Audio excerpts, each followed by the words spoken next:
We're live. We're live. We're in. Okay. We are so organized this week. I'm We ready. are. I'm excited. We went in. This is voting well for us to have guests one day. It is. I'm wishing everybody would watch the video because I'm like flash dance. I am in this really big, comfy sweater because it's like, again, like 30 degrees because spring is just not coming. It's so sad. Everybody needs to come here because it's going to be 80. I Don't can't talk even about believe it. That feels like too much. Okay, I'm ready. I'm excited. I'm going to surprise you with the first segment. I'm so excited. Okay. Ready? Okay. Yes. Welcome to WICKWICK.com. No, let me start that again. I added the .com on there, and I don't know why I did that. Okay, ready? I still have this cough, too. It's so sad. Okay. Welcome to the WICKWICK podcast. We are here recording episode 10. Yes. Which, again, I know I say this each time, but it feels like episode 50. I know. It feels like so comfy. And yes, it feels like this is what I do. I do podcasts. Now when my daughter goes to school in the morning, she says, "What are you doing today? Are you recording with Ronnie?" Like she thinks it happens every day. I said, I don't think my kids know I record anymore. I told you last couple times ago that my son's friends have found me on YouTube. So yes. It's funny because we have a new trainer at the gym, and I posted a video of one of my gym mates doing something, whatever, on my YouTube channel, and I shared it with the gym.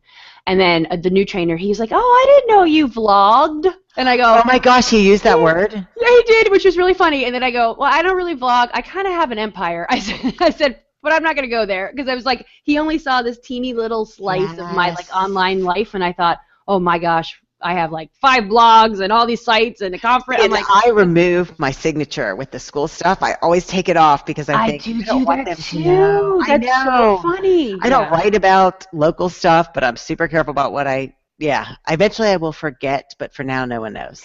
It's funny because it is weird when you are a blogger and you don't have a local presence. I don't have a local presence, which I like. Like I don't want I keep moving, so I can't establish one. I don't want people to know what it is that I do for some reason. It's weird. I think they would get awkward in front of you. Like some of my friends that do know, they have never said, "Don't put this in your blog," but I do wonder if people would get awkward that don't know you well. My close friends, I always say, "Do you mind if I share?" And I never ever put it's so funny. I always blur out, like if I'm going to share a photo, because I feel like it's so different for me to share. Oh my goodness, yes. Like I don't, like not that I have a big ego, but if I'm sharing something on my Facebook wall, I make everything public for a reason.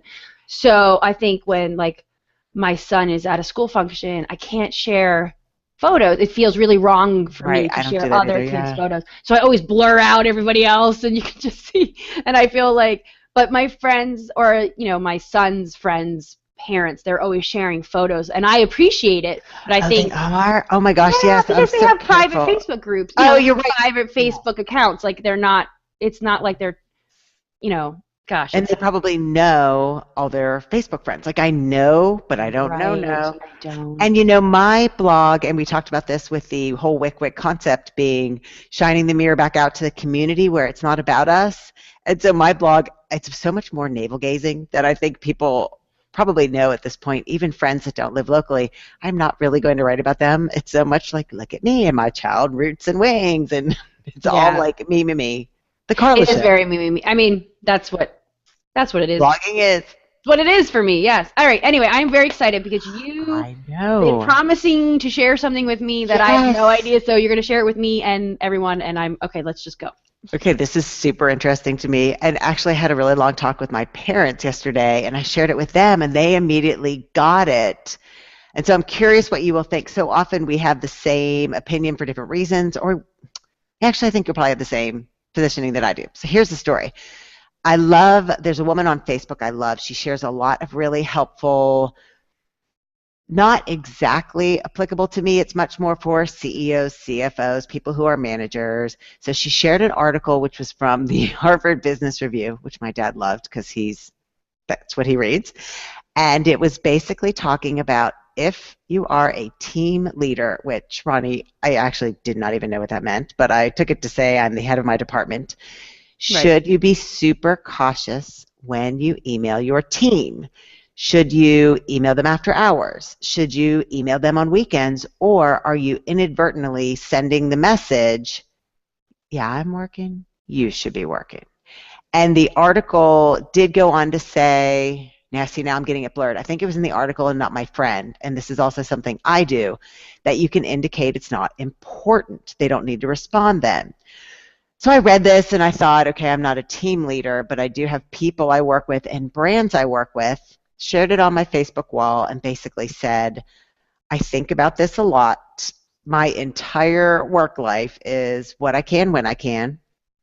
It's a little bit more structured than that because I tend to respond to a lot of emails at 4 a.m. Central Time, between 4 a.m. and 6 a.m., and then there's a gap when I'm with my daughter and we're getting ready for school, and then I'm back, and then there's a big chunk from about 4 p.m. to 7 p.m. where I don't respond to any emails. And so I fit it in, but brands kind of know that if they need me between like 4 and 7 p.m., they need to put in there, important, please read. Right. Well, you have established your kind of work routine, and it kind of merges on it. So everyone has like their own little routine that even though it's kind of WICKWICK, and I work because it works for me 7 days a week, just a few hours in the morning, Saturday and Sunday, because it makes my Monday unbelievably calm. So I put on there, I tend to email people at 4 in the morning, but I will often, if I'm sending people stuff, even brands I work with, where it's sharing something I think they might find interesting, when I send the email, I always put in the subject line, read later, not urgent. And the response I got both privately and publicly was pretty much in the majority of, I should explore using the, and I'm going to call it the wrong thing because I have never explored it, delayed send options on email. So I'm only sending during business hours. And my true reaction was, yes, and I'm wicking my work. They know it when they hire me, and I'm not going to pretend it's anything other than what it is. See, it's funny. I think there's a culture around email that is being lost because of social media and text messaging. And the culture around email is, when you get an email, you don't have to respond immediately. That's kind of the beauty of email. Or read it. I actually challenge myself sometimes to leave read emails in my inbox if I don't have the energy or attention to give them right away, because I know the way I am and my personality type is when I read it, and if it's something that is going to require my attention, like for example this morning I got an email from my accountant about my taxes. I saw that it was from her and I thought, I probably shouldn't read this because it's going to now be on my mind all morning while I'm doing things and I can't address it. I just put them in my answer file. I don't open them. I just leave them in, well, like a dope. I read it, and then it was on my mind. I'm like, crap, I need to really fill this in. But I think the one thing, and this kind of reminds me of people who say, and I saw somebody put this on Facebook the other day. It was something like, don't text me after 9 p.m. because I'm thinking, shut your ringer off. I know, I never get that either. I've stopped texting people, but I leave my phone downstairs and the bedroom's upstairs, or if it goes off, I'm just, everybody's safe, I don't look. I don't even know where my phone is right now. I'm such a horrible phone person. But but I saw a really interesting comment on this thread, which I thought, okay, I hear what you're saying. And it was Coca, who I love, that she will get emailed drafts of XYZ from an employee at 2 a.m., and really the draft is pretty crappy. And I thought, oh, okay, I get what you guys are saying. No. I'm proud of my work. I may have finished it last night, gone to bed, proofread it once, send it at 4:30 in the morning, but it's the same thing you're getting if I send it at 4:30 a.m. and I'm proud of it, or if I do an email hold and it doesn't come until 9 a.m. East Coast.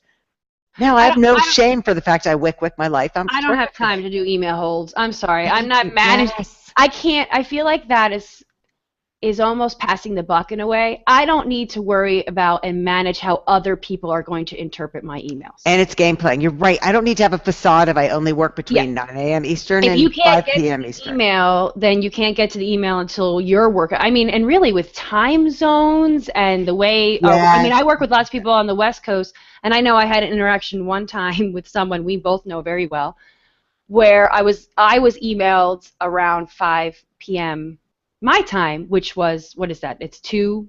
It is hard. It's 2 on the Pacific, right? So I mean, it's middle afternoon. And I Yes. didn't respond because I was making dinner and it was dinner time and I was with the kids, and then I got back on the computer because then I do like you, I kind of take. Okay, wait. Did you feel pressure to I respond? didn't. No, I don't even think I saw it if I remember correctly. Like I was really off the computer for a few hours, and then I went back around 8:39 when the kids were in bed, and there was a follow-up like, you haven't responded to this yet.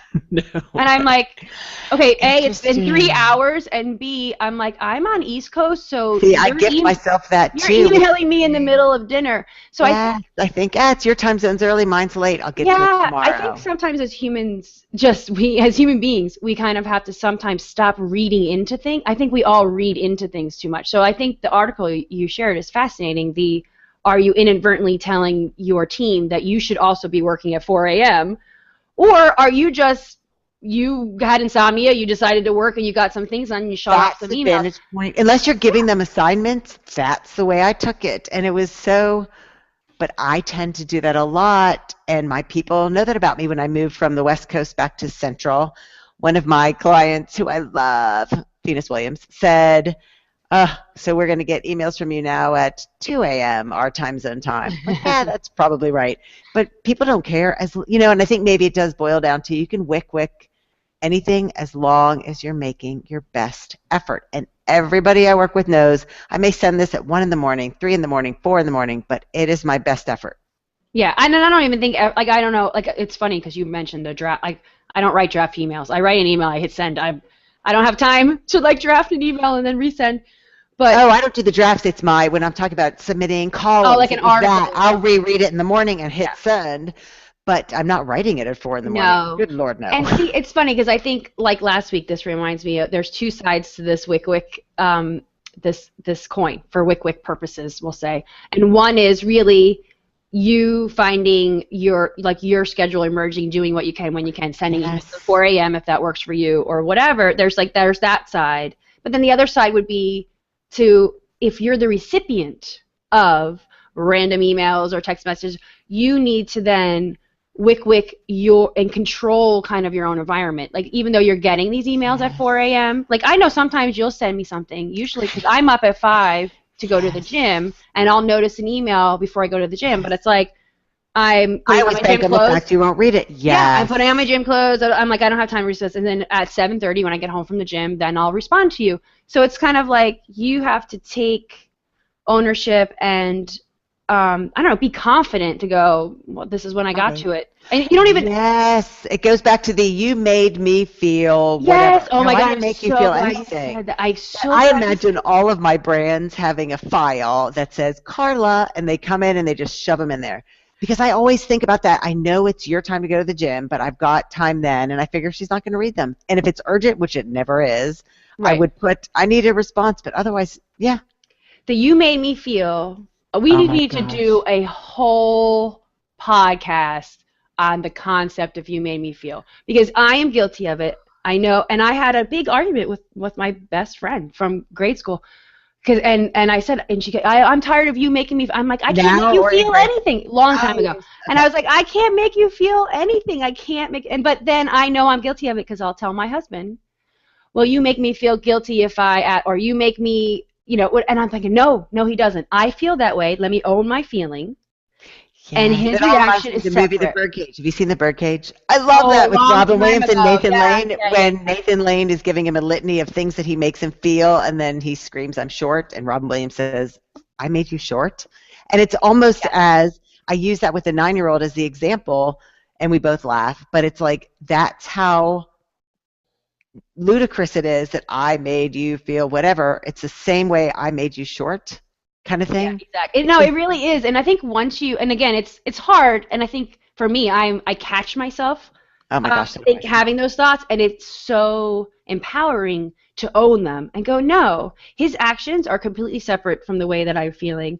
Like, and they're independent of one each other. Like, if I can't, I don't know. It's a fascinating. We really should devote a whole show to the you make me feel. But that was the backdrop of the Harvard Business Review article for me too. Is, I guess, if I'm your team manager, but if I'm your team manager and I'm not giving you any assignments, I don't think I'm making you feel like you should be working. If, like you said, I have insomnia and I have a breakthrough on our project. Right. Really interesting. Yeah.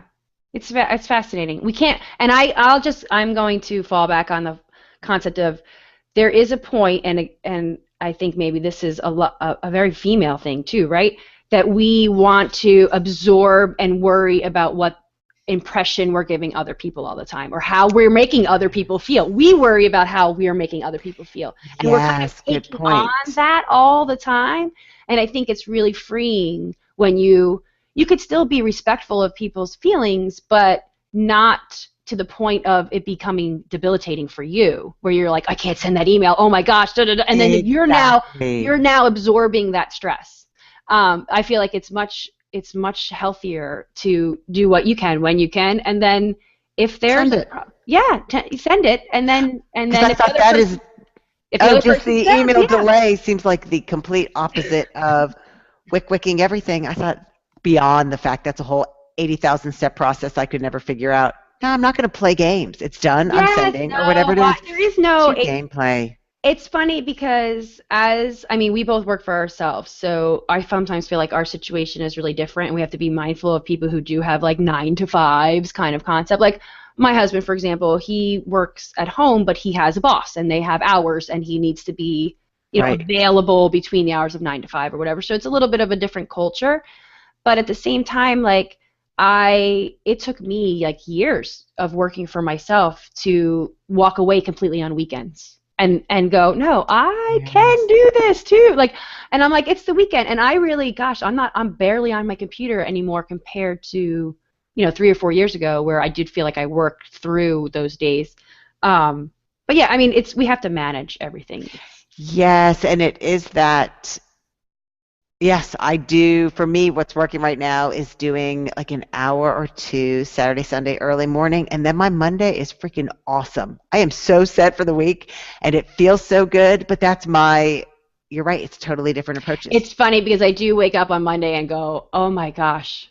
I've got no dread. I'm like, I don't have dread, but it's more of this, wait, where was I on Friday? What was I working on? It is this little bit of like, normal Monday morning, like, just sea of stuff coming at you, like, I let by every Friday I clean out my inbox, and then every Monday it's like full again, and I just can't handle the sea of stuff. Oh my god. Well, really, just with do we have a book coming out soon? We do have a book coming out soon. Yeah, I think that's what it is. I am so like focused on that oh my gosh, the sea of stuff. I just want to think about the book. How exciting is it that we have a book coming out soon? Like, super exciting, and I'm so excited we have some fun stuff to share soon. soon. May 5th. Yep, and our book trailer should be done soon. Yay. And we're doing like lots of fun things. Yes. Which means that everything else in our life does not have to be perfect. It only needs to be good enough. Is that a good transition? Is that where you were leading? Yes, that is where I was leading, because I'm obsessed with this concept. Yes. Okay. So let's bring up our listeners to speed. So Carla sent me an article. What was it in? It was in the Atlantic, right? Yes. I have it up here, and it's called "The Power of Good Enough." And as I was taking notes as I was reading it for all the examples I have. But the concept really is, and maybe I can read the intro paragraph just to get everybody on our same page. Here, over a decade ago, psychologist Barry Schwartz published what might be the ultimate psychological life-hacking tome, The Paradox of Choice, Why More is Less. In it, Schwartz argues that the modern world's smorgasbord of options, Brawny or Bounty, Coke Zero or Diet, should I major in sociology or anthropology, makes us less happy, not more. And he calls it choice overload, that we're just totally overloaded with choices. And I completely agree. And there was 3 things that immediately popped into my head. And one of them, I don't know if you know this, I used to teach at a community college. Yes. And I taught in the graphic design department. And one of my colleagues, I was just surrounded by just oozing talent. And one of them, his name is Eric Miller. I should give him a shout out. I remember sitting in the back of one of his design classes. And if you have any kind of background in web design, you know that there used to be limitations. Like, monitors used to be much smaller and resolutions were much smaller. Yeah. Like when I first started doing technology stuff, the highest resolution was 640 by 480, which is, I don't know, a quarter of what it is now. It was so tiny. And we had only a web-safe color palette. You can only use these 216 colors. I think it's 216. It's been a while. To guarantee that the color looked the same on all Oh, screens. interesting. I had no idea. Yes. But then, of course, you know, technology caught up, and now you have basically the spectrum of every color ever imagined that you can use for your designs.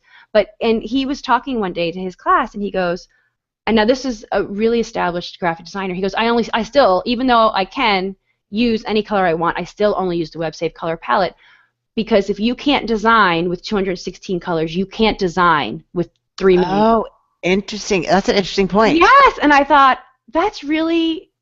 You're right, because you will become, as a designer, overwhelmed with the choices of color, and then it's crippling. But if you give yourself a smaller palette, then you move on from the color choice to the meat of the design, and you can actually get to design stuff. And I thought, genius. And that was exactly what popped into my head when I read that article.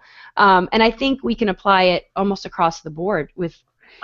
Yes, and I think it's what was so interesting to me too is that the maximizers, who are the people that are obsessed with the perfection, aren't happier with their choices. I love that they tend to earn more money, which I thought was interesting, but they also tend to be less satisfied with their jobs, their lives, and more clinically depressed than people who make the choices and figure, okay, this is good enough, and I'm moving on. Good enough for me. Yeah, well, I think it's kind of the concept of keeping up with the Joneses.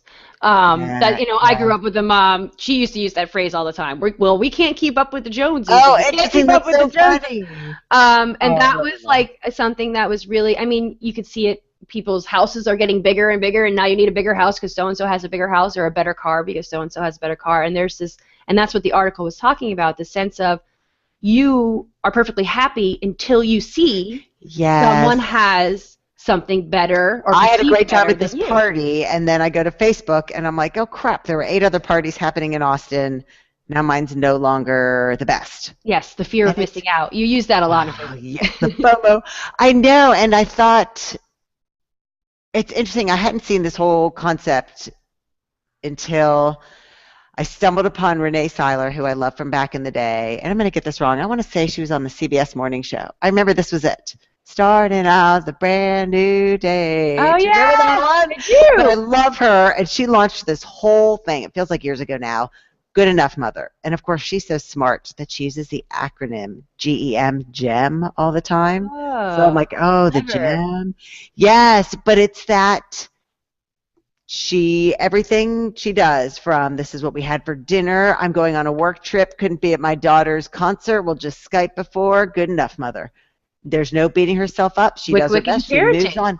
Yes, it is totally that. And the more I saw that, like at first, I didn't get it. It's almost like we talked about ages ago and will always with what you can when you can. Does it give you an excuse? If you're looking for one, you'll find it. When she first started using the Good Enough Mother, I thought, oh, is that grim resignation? I didn't get it. And then I thought, no, that is phenomenal. Well, it's funny. 2 thoughts popped into my head. One is I have a friend, Michelle, who she has a mug, and she puts it on Facebook sometimes. And actually, I might ask her to steal this photo for our post. And it's the world's okayest mom instead of. Yes, I love that. That's awesome. I love that mug, and it reminds me of. And this is. Oh my gosh, that's hilarious. So great, and I'm going to bring this back to the "You Make Me Feel" thing, because you know how. With the introduction of Pinterest a few years ago, and then people pinning their weddings and and I think immediately. I'm so glad I don't go to Pinterest, because people talk about how insecure it makes them feel about giving parties and stuff. Right, and that's really kind of what this psychologist is talking about. Like, you might feel great in your life, and then all of a sudden you see that so-and-so did a tablescape or something, and you're like, oh, I don't do those things. And it reminds me of the school lunch phenomenon, because there are some moms who like to do the really fancy schmancy school lunch where they use the cookie cutters and they make like butterfly shapes. It terrifies me. Those bento boxes that people really spend all the time. And we had a bento box, but I just kind of threw stuff in there. I didn't really. Teddy bears and. Yeah, and they're like using like pieces of cucumber to make eyes and googly eyes and stuff. It is. And I thought, and there's a backlash. Inspiring, but not for me. Well, there's a backlash against that, and that's what this reminds me of. There's 2 things. One is that as a mom, you look at that, and people are like, I don't have time for that, blah blah blah. it makes me all at the same time. feel, but people say it makes me feel like I'm a bad mom, and I'm Oh, they thinking, do? Oh, I've seen it all the interesting. time, and I Oh, think, well, interesting. Because I no, don't feel like it has any bearing on me. I'm like, damn, go you. right? Well, you don't suffer from the "it makes me feels," right? Yes. So, which is what Now we're I want to sing that song, You Make Me Feel Like a Natural Woman. I'm singing that when we do the entire podcast. Yeah, so it reminds me of that, and I feel like, so in a way, the school lunch Yes. phenomenon kind of goes with our first segment and our second segment, because I feel like Yeah. there's no, if I'm packing my son a healthy lunch and it happens to just look like a sandwich wrapped in a baggie Right. and a side of carrots, Yes. I'm a good enough mom. I'm doing the best Yes. that I can, and not to feel any guilt or shame just because. And we talk about this all the time too. Celebrating, like, I think it's really cool if you're gonna make your kids sandwich look like a butterfly. Pretty Oh my cool. gosh, yeah. I'm not into it, but more power to you. My friend Carrie, and I think it also goes back to what energizes you. Like my friend Carrie does that, did that. It's stunning, and I think she really derives a lot of joy from it. I derive no joy. I'm the consummate good enough mother with the lunches, but there might be other things I do where people think, oh, that would exhaust me. But I love the process of it. Right. Well, and I think that's what the Good Enough article is getting to, is that you make kind of your decisions based on kind of a smaller set. Do you know what I mean? Like, Yeah. you can see that so-and-so's this kind of mom and they do that, and so-and-so's that kind of mom and they're doing those things, and so-and-so. No. Like, you kind of almost have to go push all that away and go, I'm doing this, and I'm good enough. Like, it's good enough. Yes. And the rest for me is just information. It's neither good nor bad. Like when someone's doing the bento box lunch, and like you, I'm got the carrot sticks in the baggie, and that's awesome. It's all information. It's neither good nor bad, and we just assign value to it and make ourselves crazy. Yes, it's true. You know what else popped in my head when I read the article, and I don't know if you did this, but having kids, and I can't remember where I learned this trick, but when you're trying to get your kids dressed in the morning, and it's like they don't know what they want to wear, or any decision really for a kid is like, it's just overwhelming. I did think we did this. Yes, I read this in a book. It's always kind of like, what do you want to watch? And it's like, poor Evan, he's like, oh, can I watch TV? And I'm like, sure. I'm like, well, what do you want to watch? Dinosaur Train, Max and Ruby, Peppa Pig, this. And then I realized it's overwhelming to him. So, and then you do the two choice thing. So if it's like, what do you want to wear? Yes. Here's a blue shirt and here's a black shirt. Which one? And you just give them two choices, and then it's a lot less headache. I've noticed now that my daughter's older and the food thing, it's always just the two of us, so I'm super flexible, don't meal plan. I will tend to do, I hadn't thought about this, like, do you want X or Y? And she'll say Y. I'm okay, do you want Y or Z? And we go through and it just becomes joking around now. But still, even when we're narrowing it down, it's only two at a time. Yes, it's overwhelming only two choices at a time. I do, and I love when the kids go, I'm like, do you want a grilled cheese or a peanut butter and jelly? I want a turkey sandwich. I'm like, no, the choices are grilled cheese or peanut butter and jelly. It's funny. But yeah, so I think that those ideas, and there was one more thing in this article that really... I got a little bit stuck on the computer piece. Now, you have the article up, but it seemed like he was saying, you need a new laptop. You call your friend, and they tell you they got this expensive Mac, and you buy that, and that's good enough because you saved yourself time doing research. Am I remembering that right? Yes, you are.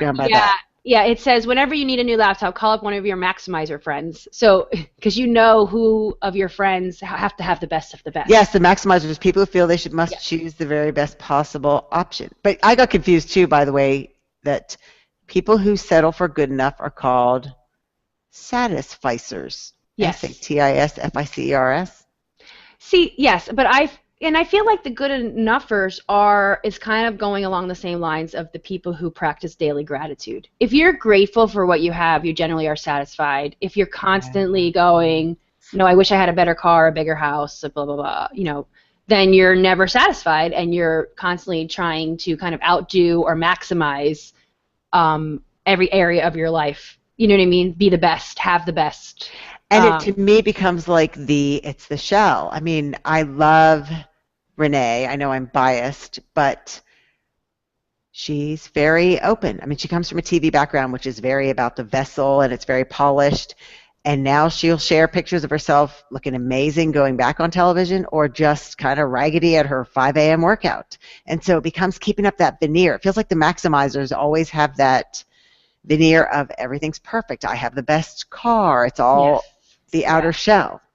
I think you're right. It's See, I find that would be exhausting. Oh my gosh. It's like the game playing with the email. It goes back to that. I can't set up a delay thing. You know what? I'm glad you brought it up. It is kind of, I don't have the time or the energy to put up a fake facade. I just don't. I can't imagine constantly living in a state where, like, I couldn't leave my house. I know I have a lot of friends who can't leave their house without makeup, and even that I find I can't. I don't have time to put makeup on. I don't care what I look like.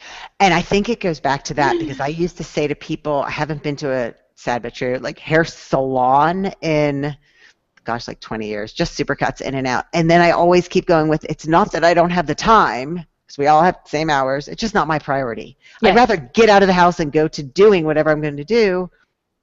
It comes down to priorities. It does. Okay, so there was one more line I wanted to just, it was suck the marrow out of this article. One more thing was, here, I'm going to read the sentence. Let me see if I can find it. People begin... Oh, go ahead. Oh, no, I was just going to say I'm always going to think of you with that phrase, because I did see that you said on the Book of the Face, you're going to suck the marrow out of your weekend. I'm going to suck the marrow. Yeah, I do. I saw that. I was like, suck the marrow out of this. It's funny how, like, certain sayings stick with you for a couple weeks and then you kind of forget about them again. Yes. I don't think I'd ever heard that. And I was like, that sounds good. Let's do that. So the sentence is, let's see, people begin comparing their experiences to peers who are doing better or to past experiences they've personally had that were better. And so I wanted to bring that up. Yes. And especially because we mentioned this in the book, which is I thought that same thing. Comparing yourself to your previous self. And we've talked so much about this, even reading that, it made no sense to me, because I thought, why on earth would I think, well, back in 2010, I rocked this. That was so long ago. I'm a different person. I know, and I think about it. And I wanted to kind of bring this back to even fitness and body image too, because I feel like this happens to me a lot. This is exactly the thing that he's talking about when it comes to body image. I could feel awesome about myself, just amazing, like I'm killing it at the gym, and I feel really good, and I'm, my favorite pair of jeans fits, and everything is like peachy keen, and then I'll look through, I don't know, a catalog or a Victoria's Secret catalog or something, and I'll look at these models and I all of a sudden feel not good enough. And so I think it happens kind of in all areas of our lives, like not even... Yes. And I'm the worst, even almost an iteration worse than that, in the sense of, and this is why I quit something you love, time hop. To me, I'm in a really delicate life place, and so I almost feel worse when I see old pictures of myself. Look how rested you look, and you were so happy, and I got to look forward. So it's not even, for me personally, it's not the Victoria's Secret models, it's my own life, and that's why that resonated with me. Like, why on earth would I look back at that? I've quit time hop. I look at the time hop as, it's funny because I look at it more of, it's not, maybe it's because I feel like I'm in a similar place, but I do look back more and I think how far I've come. So it's a celebratory thing versus, but I could see it being, but it also, I guess there's certain pictures that I look and I'm like, oh, I think I was skinnier in that photo. So there is your skinny is my rested. I know. I look at it and think, there is and so I don't look backwards. But I would not look at just because of the way my crazy brain is structured, I would look at a woman at the athletic catalog and think, oh, she looks great. But then there's no connection because I'm like, that would not be me. Why on earth would I think I should look like she does? But seeing pictures of myself or reading something I wrote, that would be much more the trigger for me. Why, like we've talked about, and we talk more about it in the book, the comparison thing isn't good. I am so jealous of your ability to not do that. I feel like for some of us, there's been connections in our brain that are so hard to break. And I so admire people who don't have that connection to look at a photograph and then not feel bad about themselves. It's just something that I struggle with so much because I stopped looking at athletic catalogs, to be honest, because interesting. I really thought, I'm like, there was because I do feel so good, and I'm so fit, and I'm so strong, and I work out every day, and I love it, and the body that I have now is good enough. It is what it is, and I've come to terms with that. And then when I look through that catalog, or catalog similar, I don't want to point that out.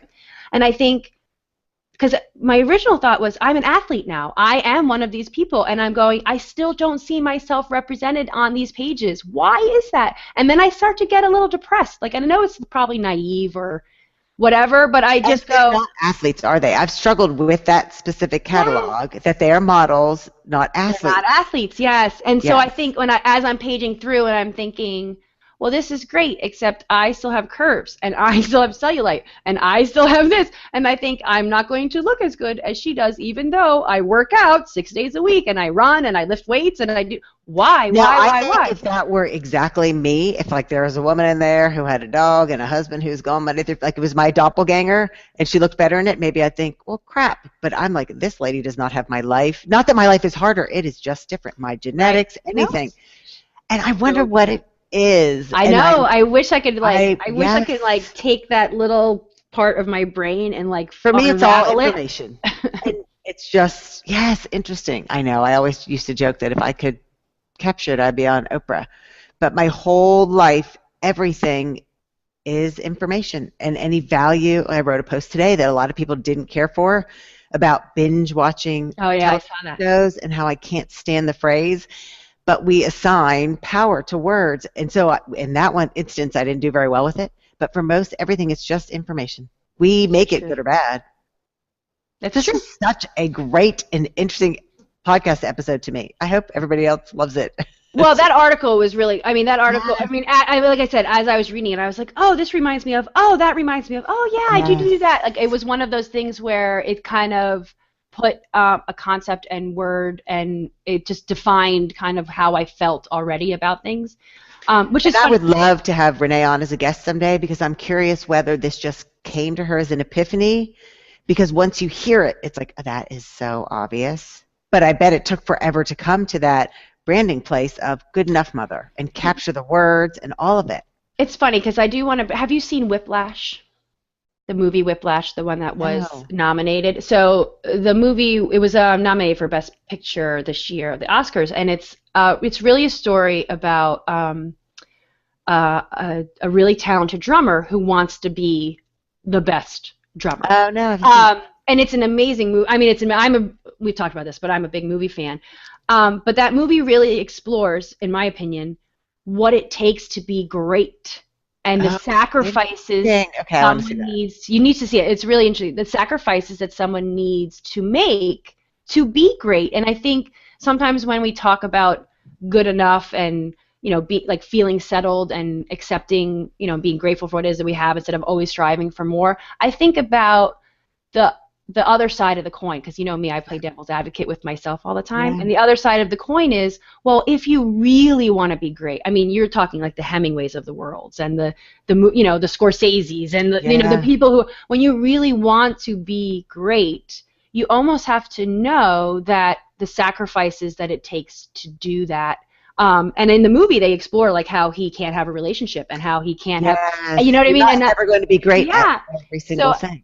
And I think, or even just one thing to that level, that level where you're a world-renowned athlete or you're a world-renowned musician. And I think sometimes we, the everyday folk, right, take for granted, and we'll have, like the article says, more satisfaction in our lives if we do kind of accept this good enough concept. Because if you really needed to do what you needed, you really did what you needed to do to be great, you wouldn't have the life that you currently have. And you have to, again, comes down to priorities. If your priority is to be a world-class athlete, then, you probably need to quit your job, hire trainers, move to an area where they, what I mean? Like you need to really make that commitment, but it's not a priority.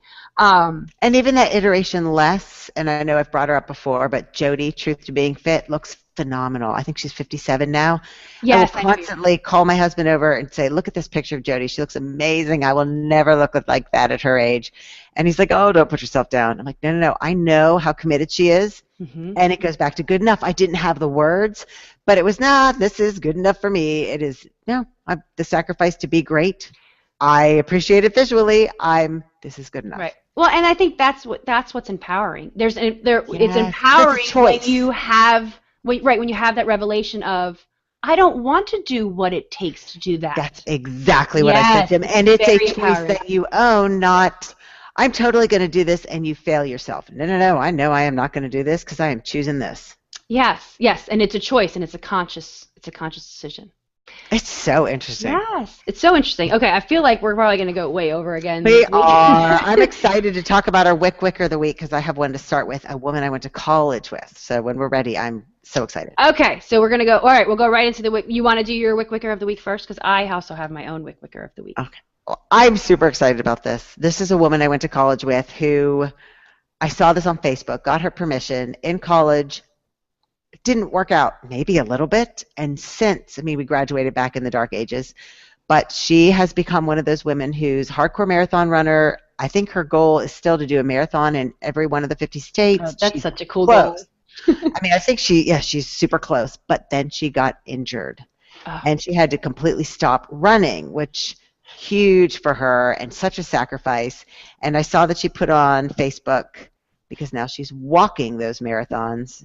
I walked 19 miles today. Wow. It took me more time than it used to take me to run a marathon, but no complaints.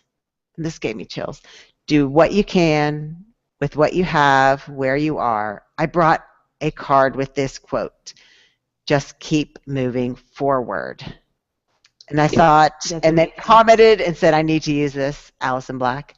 That's quintessential WICKWICK. It's do what you can. She switched to walking, and it's just that best attitude. She's proud of what she's still able to do, and it just really made me smile. Having watched her go from not athlete to super athlete to having to adjust for injury and not miss a beat, keep moving forward. That's amazing. That's it's really empowering to even hear the story, to be honest. I know, and next time, yes, we need to have our own little WICKWICK cards or something that people that you can share. It's really motivating. That is really motivating. So I also have a WICKWICKer of the week. We're going to try to each kind of, especially now that more people are WICKWICking, which makes us more happy. Yes, it's so kind of fun and inspiring to see everyone. So this particular tweet, it stood out for me because it so reminded me of, I'm not in this space anymore, thankfully, but I was for a really long time I had a cookie, my diet's over, I might as well binge for the next 3 days. Yeah. Kind of feeling. And I know so many people get stuck in that cycle, that dieting cycle of I messed up, throw your hands up, walk away, gain more weight, and then try it again when the time is perfect kind of cycle. So CPA girl who has been tweeting tons, and it's so fun to see her kind of sharing her WICKWICK moments on Twitter, and it's CPAGRRRL, which is really cool. A few days ago, she shared on Twitter, mental, quote, slip and fall right out of the gate today. So this was like first thing in the morning I saw it. Equals donuts. And then she hashtagged it, fitness fail. I will not let this be an excuse for the rest of the day. WICKWICK. So she started her day with a donut. And I think I even replied to her, and I was like, no big deal. It was a donut. Moving on. I loved that because you were very and I think your response to her too, made my little arm hair stand on end because it was not condescending.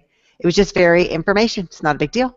Not a big deal. Moving on. And I think because I really can recapture those feelings of I ate an M&M, it's over. I mean, literally something as small as an M&M would bring me to my knees and just have me make horrible decisions for days, weeks, sometimes months because I wasn't able to be quote unquote perfect on that particular diet. And I just really, really remember that cycle, and it's such something that I kind of have made my personal mission to get people to stop that cycle because it's horrible. I loved your response. It struck that perfect chord between you got this, it's not a big deal, with zero. It was so normalizing. I would love to hear from her how she felt afterwards and what happened. We'll have to give her a heads up that we are talking about her in the podcast. Yes. This was such a fantastic week. It was a good week. Very good week. Yeah. And so energizing everywhere. This is dangerous because now I'm really in this mode of us chatting on Wednesday mornings at 11 a.m. So it's like I can't, it's almost like everything I do before this is becoming I don't know, it's like I wait for this and then it kicks off my day. Like I almost wish we did it at 8 a.m. I know. Because I would 4 be so a.m. much more energized for the rest of the day. But it Oh worked. my gosh. Yes. I'm excited. We'll be back for episode 11 next week. Thanks for listening, guys. This was fun. I know. WICKWICK? WICKWICK. Very cool. We're done. Oh my gosh, so good. Yeah. Oh my gosh, really good. And it's really authentic. I don't know if Renee will feel like it's over the top, but I love her. I love the concept. That was a really great art.